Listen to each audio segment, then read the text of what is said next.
Do you have a fever? Yes. Do you have any rashes? Yes. Where did you visit in the land? At Disney World. These teens are trying to figure out what caused a fictional outbreak of measles at Disney World. They're at the Centers for Disease Control and Prevention in Atlanta for a week, learning what it's like to be a virus hunter at a disease detective camp.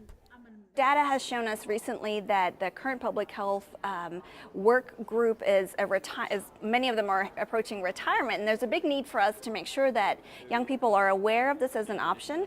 Our hope is that during the week that on some level we connect with each of the various campers to inspire them to consider a career in public health.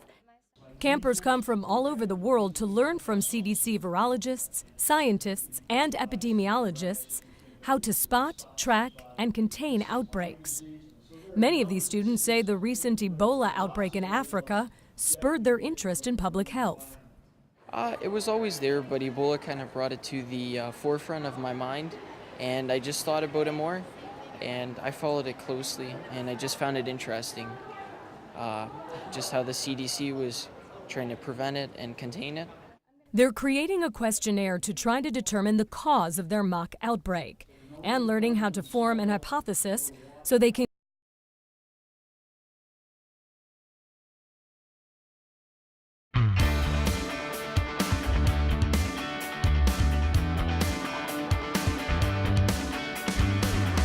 Are you looking for an exciting public health career?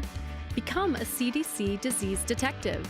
CDC's Epidemic Intelligence Service, better known as EIS, is a 2-year postgraduate program of service. It offers on-the-job training for health professionals who are interested in the practice of epidemiology. EIS attracts candidates from diverse backgrounds: physicians, nurses, veterinarians, and PhD-trained scientists. EIS officers, often called CDC's disease detectives, are on the public health front lines. They conduct epidemiologic investigations, research, and public health surveillance both nationally and internationally. EIS alum Acting Surgeon General Rear Admiral Boris Lushniak, class of 1988, shares why he joined EIS. Well, certainly EIS program has an incredible legend associated with it. It always was one of those premier programs to get that person, such as myself, who was clinically oriented, to get them into field settings to really deal with the issue of on-the-job training regarding epidemiology, but also on-the-job training regarding the analysis of data, the looking at public health and population-based problems, to be able to come up with recommendations to solve those problems, and ultimately to make a bigger impact on the world. You know, when I was looking at the program, I in fact fell in love with the program as a medical student. At that time, I remember there was a magazine that had come out that was profiling different specialties. And one of the specialties profiled one of those months was the Epidemic Intelligence Service. And I remember still as a first or second year medical student saying, that's what I want to do.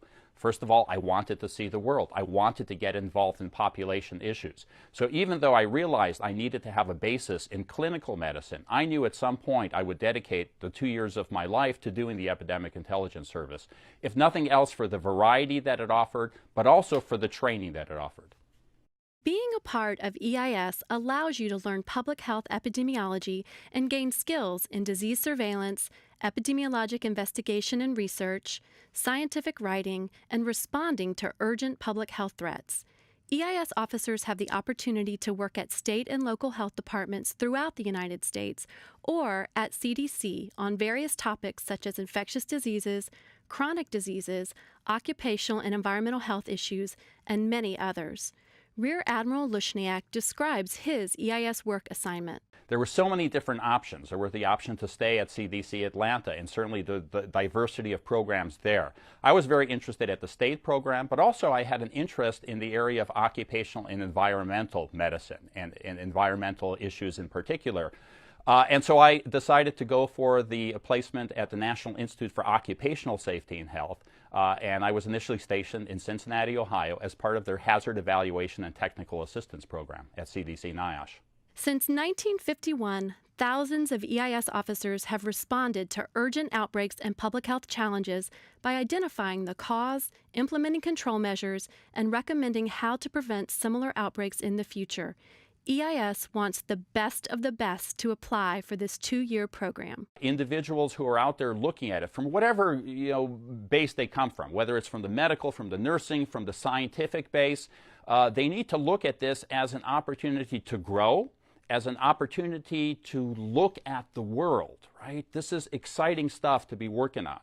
And ultimately an opportunity to think about the service part of their career path. Ultimately, government service is a bold and noble undertaking. I'm a big fan of it. I've been doing it all my adult life, but it started with EIS. EIS offers a unique opportunity for health professionals to learn and practice applied epidemiology while serving as members of the CDC team. EIS is a good fit if you're interested in applied epidemiology and using new technology to solve problems to improve public health. As an EIS officer, you will be in the vanguard of public health professionals working on global health security, antimicrobial resistance, prescription drug overdose, and other priorities. Physicians and other healthcare professionals, doctoral level scientists, and veterinarians may apply. For people who are, thinking about the program, first and foremost, realize, yes, it's 24 months, okay? It may lead you down pathway as it did for me and for many other leaders in public health, that was the entry point. If that's what you're looking for,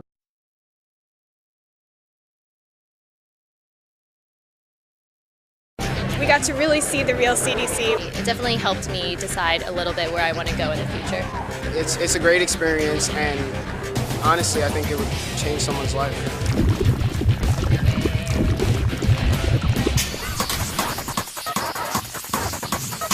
I applied for the Disease Detective Camp because I was always really interested in the CDC's work. I'd read some books about what they do, and I was really interested in the epidemic side of it to learn about outbreaks and how they're caused and spread. But then I got here and I realized that there are so many other opportunities available. Open to upcoming high school juniors and seniors, the CDC Disease Detective Camp explores careers in public health, basic epidemiology terms, infectious and chronic disease tracking, public health law, and outbreak investigations. The Disease Detective Camp allowed me to bridge that gap between an idea that I knew I liked and actually how I could find a career path that would help me do that. I came here because I was not sure whether I was interested in the science in medicine or the public policy part, and I learned that I could combine the two. I would say my favorite part of the camp was the PulseNet labs, where we got to see what the biologists and the chemists get to do in the lab, and they get to work with real viruses and bacteria and figure out which one matches to see if it's an outbreak or not. My favorite part was the Global Health Fair. It's a great opportunity to see different perspectives and around the world what you can do to change people's lives. Hearing the different speakers, I thought that was my favorite part, to hear people that were actually involved with the smallpox eradication. I mean, that's just amazing.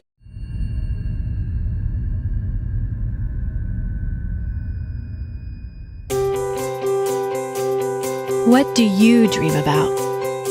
Do you dream of improving lives? Changing the world one village at a time? Or making a difference in our own communities? Maybe you've been dreaming about EIS. CDC's Epidemic Intelligence Service is a 2-year fellowship in applied epidemiology. But it's more than a training program. It's a gateway to an exciting and rewarding career. I felt like EIS had a nice mix of analytics and epidemiology and on-the-ground kind of outbreak response that really kind of spoke to me. It started with a 1-month deployment to Guinea, where I was working in the field doing data management, contact tracing, infection prevention, and control.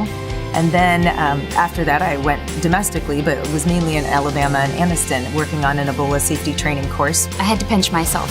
It was a hard-to-believe situation, not because there I was standing in the middle of an Ebola outbreak, but because there I was representing the CDC.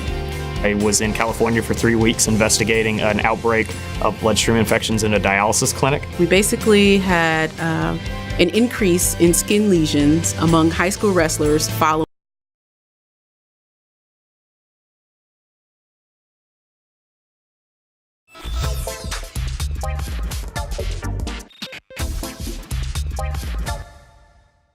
We are here today with Jennifer McFarquhar, who is EIS class of 2007.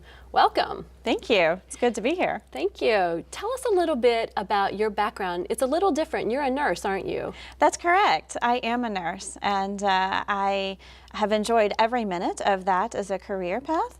You know, I have always wanted to be in the medical field. I was not sure if I wanted to be a physician or a nurse, and so I chose the nursing career path and interacted with many physicians who had, in fact, completed EIS. So that's what first got you interested in EIS. What made you decide to go in that path? So one of the physicians with whom I worked had been EIS, and he just told the fascinating stories about his time during EIS, and it just really made me want to join the EIS program. And get your own fascinating stories. Exactly. That's right. So where did you match as an EIS officer?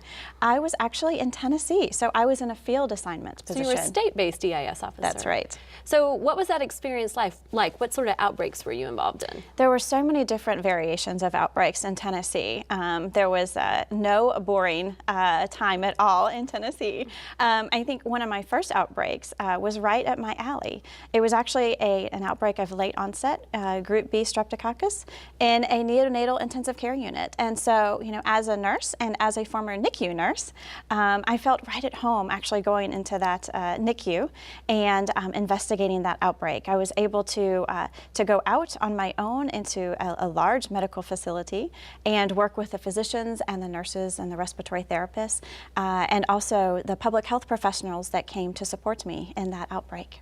So what happened over the course of that outbreak? Were you able to kind of solve how the outbreak started and make recommendations for preventing that sort of thing in the future? So we actually were able to make some recommendations. We did identify some possible sources of where the group B strep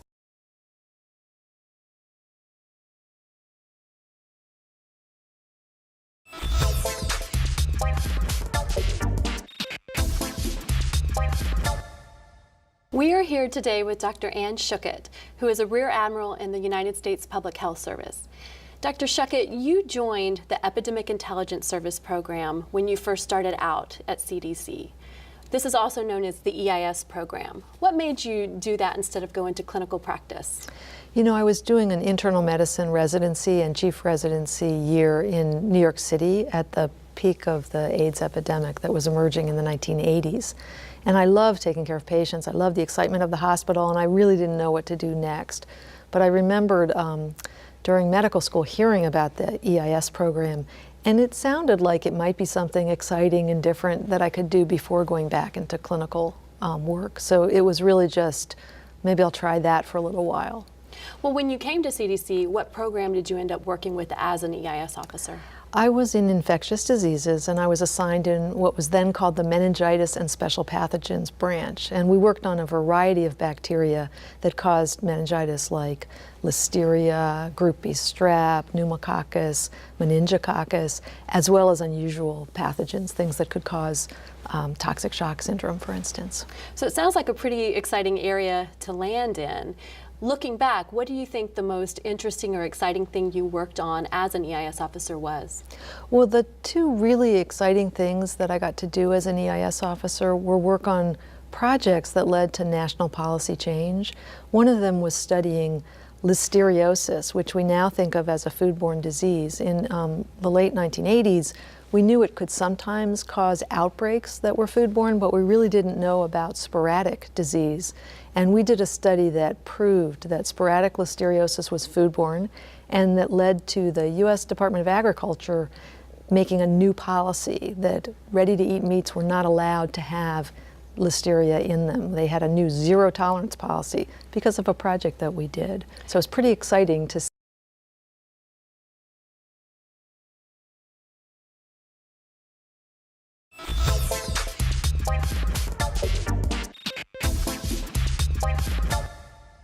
We are here today with Dr. Aaron Fleischhauer, who is a captain in the United States Public Health Service. Welcome. Thank you for having me. Thank you. Why don't you tell us a little bit about where you're working now? Sure. Well, I've been with CDC for over 12 years now, and now For the last, let's see, it's been about 6 years, I've been assigned to the North Carolina Division of Public Health as a career epidemiology field officer. But you got your start here as an EIS officer, right? Yeah. So what made you decide to go into EIS, which is also known as the Epidemic Intelligence Service? Right. Yeah, well, even in graduate school, I knew about EIS. There had been graduates from UNC Chapel Hill who had gone into the program. I was always fascinated with CDC. So I knew from early on I wanted to do EIS. Then when I sent in my application, I had my first interview with Dr. Thacker, and I think I exploded with excitement in his office because he kept laughing at me. So I had known for a long time I wanted to do EIS. So this is sort of the fulfillment of a long-term dream for you. Exactly, yeah. Now, when you came to CDC and you became an EIS officer, what program did you work with? Well, I had interviewed with a lot of programs, as we do during the match process, and I was selected with the Bioterrorism Preparedness and Response Program, which I don't think exists in its current capacity anymore. But that program was essentially designed to do outbreak response, do consultations on bioterrorism preparedness, syndromic surveillance. So I was with them for 2 years. So if you think back on that 2 years you spent in that program, what were some of the most memorable outbreaks you worked on? Right, well, that was an exciting time. It was 2002 to 2004. So within a few weeks, I deployed for West Nile virus. And then a few months later, it was monkeypox outbreak. A few months after that, it was SARS. And then about 6 months after that, it was avian influenza. So it was an exciting 2 years, yeah. We worked together on at least 2 of those responses, monkeypox and SARS. And we worked in a part of CDC called the EOC. Do a lot of EIS officers get to work there? Well, historically, no, but now absolutely. The EOC has always developed itself to be the support program for responses. So a lot of EIS officers filter through there and conduct their responses through the EOC. It's an exciting opportunity to see that excitement of a response and what's all involved in that. And we should say EOC stands for Emergency Operations Center, and it's really the hub of current outbreaks, and it's going on right now with the Ebola response. Yeah, that's right. How did EIS influence your future career path? Yeah. Well, I think EIS taught me how to be an applied epidemiologist. I think coming out of graduate school, getting your PhD in epidemiology, you think you know epidemiology. You know how to be an academic epidemiologist. When you do EIS, you learn applied epi, and it's almost a different field all to itself. You learn how to interact in the field with patients, with healthcare providers, with local health departments, how to collect that data yourself locally and use it to inform an immediate decision. And that's not something they can teach you in graduate school. So really, hands in the field, boots on the ground, learning as you go. Shoe leather. Is absolutely what I loved about EIS myself. Now, EIS has changed a bit since we did it way back when. What do you think the future holds for the EIS program? Well, I think it should always hold on to its fundamentals of shoe leather. Teach people what is the transition between academic epidemiology and field epidemiology. I think once they learn those basic skills, then they can do any field they want at CDC. Now, I think in the future it involve more technology. Public health informatics is going to be huge. Social networks and social media will be huge. So I think you'll find technology emerging into the EIS fellowship, but I think fundamentally, once you learn those basic field epidemiology skills, it should hold on to that paradigm. So one final question for you. It's been lovely talking to you, by the way. Do you have any words of advice for people who think they might like to apply to the EIS program? Right. If you think you're interested in public health, epidemiology, if you think you want to change behaviors, you want to change people, you want to make them healthier and have an immediate impact, I think EIS is an excellent fellowship opportunity for you. I've done many outbreak response